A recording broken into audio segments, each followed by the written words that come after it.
நம்ம அரசனுடைய நிர்வாகத்திறன் அதை பத்தி பேசுறவங்களுக்கு இந்த ஊரடிச்சு உலையில போட்டு ஊழல் மேல ஊழலா செஞ்சுக்கிட்டு அதுல இருந்து தப்பிக்கிறதுக்கு பேர் தான் நிர்வாகத்திறன் அப்படின்னு சொன்னா, அப்படிப்பட்ட ஒரு ஊழல் செய்யற நிர்வாகத்திறனை நம்ம அரசு ஒரு நாளும் செய்யாது. பொட்டி பெட்டியா பணத்தை வச்சுக்கிட்டு பெட்டியை வச்சு எல்லாம் செஞ்சுக்கிட்டு போதைப் பொருள் பாதுகாவல் கழக மாடல் அரசாங்கம் செஞ்ச ஒவ்வொரு ஊழலா வெளியில வந்துகிட்டு இருக்கு.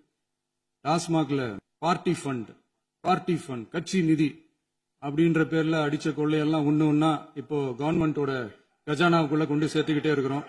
டாஸ்மாக் மாதிரியே பல டிபார்ட்மெண்ட்லயும் மறுபடியும் சொல்றேன், கட்சி நிதின்ற பேர்ல அடிச்ச கொள்ளைய ஒண்ணா கவர்மெண்டோட கஜானாக்குள்ளேயே கொண்டு சேர்த்துக்கிட்டே இருக்கிறாங்க.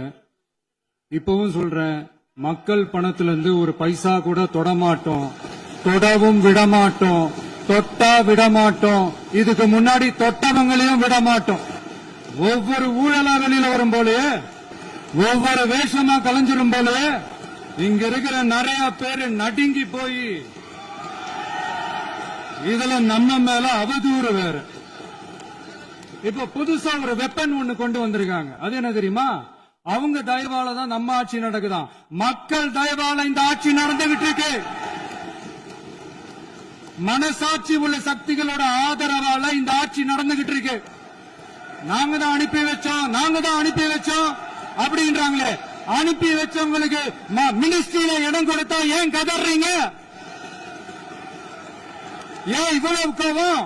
ஏன் இவ்வளவு கதறல்? இதுல இன்னொரு முக்கியமான விஷயம், மார்க்சிஸ்ட் கம்யூனிஸ்ட் கட்சி நமக்கு ஆதரவு கொடுத்தது சுயேட்சையா எடுத்த முடிவுன்னு சொல்றாங்க. அதே மாதிரி இந்திய கம்யூனிஸ்ட் கட்சி நமக்கு ஆதரவு கொடுத்தது சுயேட்சையா எடுத்த முடிவுன்னு சொல்றாங்க. இதுல எங்க இருந்து நாங்க தான் அனுப்பி வச்சோம்னா புரியல. மக்களுக்கு நல்லா புரியும், எல்லாத்தையும் தெளிவா பார்த்துக்கிட்டு இருக்கிறாங்க.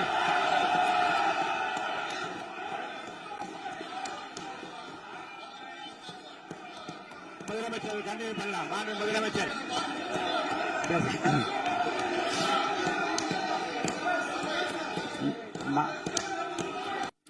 இந்த சமூக நீதி அரசுன்னு சொல்றவங்களை பார்த்து கேட்கிறேன், நம்ம பட்டியலின சகோதரர்களுக்கு எத்தனை அமைச்சர் பதவி கொடுத்தீங்கன்னு கொஞ்சம் சொல்ல முடியுமா?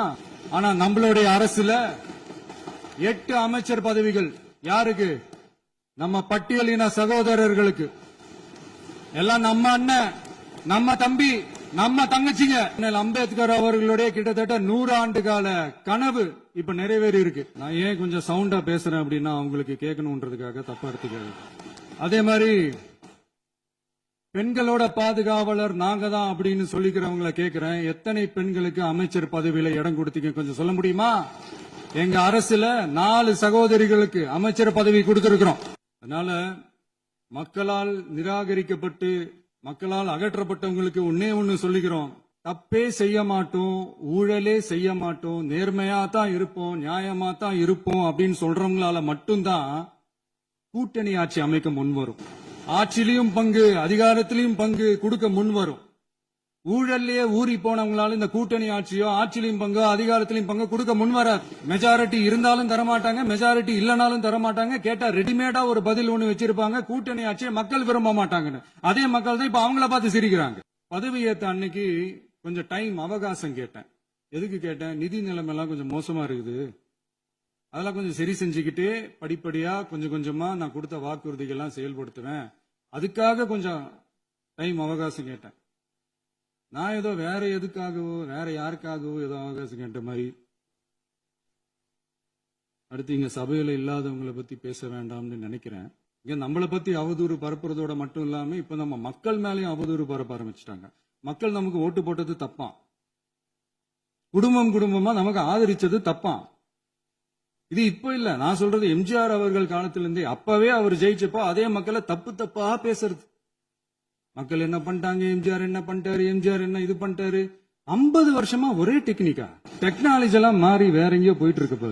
இதுல கொஞ்சம் டெக்னிக் ஆச்சும் கொஞ்சம் மாத்தினா கொஞ்சம் நல்லா இருக்கும். அதனால மக்களுக்கு யூஸ்ஃபுல்லா இருக்கிற மாதிரி இந்த ஆக்கப்பூர்வமான கருத்துக்களோ ஆக்கப்பூர்வமான யோசனைகளோ இருந்தா சொல்லுங்க, அதை நாங்க டெஃபரெண்டா எடுத்துக்கிறோம். ஆனா அதை விட்டுட்டு இந்த நக்கலு நையாண்டி சம்பந்தம் இல்லாத பேச்சு இதெல்லாம் பேசிட்டு அப்புறம் வந்து முதல்வர் பதில் சொல்லல, முதல்வருக்கு பதில் சொல்ல தெரியல அப்படின்னா அப்புறம் என்ன சோஃபா மாடல் ஆட்சியா? அது என்னன்னு புரியறதுக்கு எனக்கு ரொம்ப நாள் ஆச்சு. இந்த சோஃபா செட்டு, டேபிள் சேரு, டீபாய், பர்னிச்சர் பிசினஸ் எல்லாம் வேற எங்க வெளியில போய் பண்ண சொல்லுங்க. அப்படி அந்த பிசினஸ் தான் பண்ணணும்னா நிறைய பிசினஸ் பண்ற மாதிரி வெளியில போய் பண்ண சொல்லுங்க, இங்க சட்டசபைக்குள்ள வேணாம். அதனால ஆக்கப்பூர்வமான கருத்துக்கள் இருந்தா சொல்லுங்க. டெஃபினட்டா அது சரியா இருந்தா நாங்க ஏத்துக்கிறோம். எனக்கு ஒரு குட்டி கதை ஒண்ணு ஞாபகம் வருது, சொல்லாமா? ஒரு ஊர்ல ஒரு பெரியவர் வெயில் ரொம்ப ஜாஸ்தியா இருக்குன்னு சொல்லிட்டு கண்ணுக்கு மேல கை வச்சுக்கிட்டு இப்படி சுத்தி முத்தி தேடிக்கிட்டு இருந்தான். அப்ப கூட இருந்த ஒரு சின்ன பையன், என்ன தேடுறீங்க அப்படின்னு கேட்டானா. அதுக்கு அந்த பெரியவர் சொன்னாரா, அது ஒண்ணு இல்ல தம்பி, உங்க அப்பா இங்கதான் இருப்பாருன்னு சொன்னாங்க, அதான் தேடிக்கிட்டு இருக்கேன். எங்க உங்க அப்பாவையா காணோம்? இல்லங்க, எங்களுக்கும் நக்கலா நையாண்டியா சம்பந்தம் இல்லாத குட்டி கதை இதெல்லாம் எங்களுக்கும் பேச தெரியும். அந்த கதையில பெரியவர் அப்படி சொன்னாராம், தப்பா எடுத்துக்காதீங்க. அந்த கதையில பெரியவர் அப்படி கேட்டாராம். 5 நிமிஷம் பேசுனதுக்கே கொலத்தூரி இந்த ஆட்டம் அடிச்சு பேசுனா அப்புறம் என்ன பண்றது? கடைசியா நான் இந்த உரையை முடிக்கிறதுக்கு முன்னாடி ஒரு முக்கியமான ஒரு விஷயம் பத்தி சொல்லணும். ஆளுநர் உரை அன்னைக்கு தமிழ் தாய் வாழ்த்துக்கு அப்புறம் தேசிய கீதம் பாடினது தப்பு, தேசிய கீதம் 2 முறை பாடினது தப்பு. அப்படி ஒரு நிகழ்வு இதுக்கு முன்னாடி இந்த சட்டசபையில நடந்ததே கிடையாது. அந்த மரபையே மாத்திட்டீங்க. இப்படி ஒரு பெரிய ஒரு போர் மாதிரி எதிர்கட்சி சார்ந்தவங்க எல்லாம் சொன்னாங்க இல்லையா? அந்த மாநில உரிமை போராளிகளை, அந்த மரபு காக்கிற உரிமை போராளிகளை ஒரே ஒரு கேள்விதான் கேட்கணும்.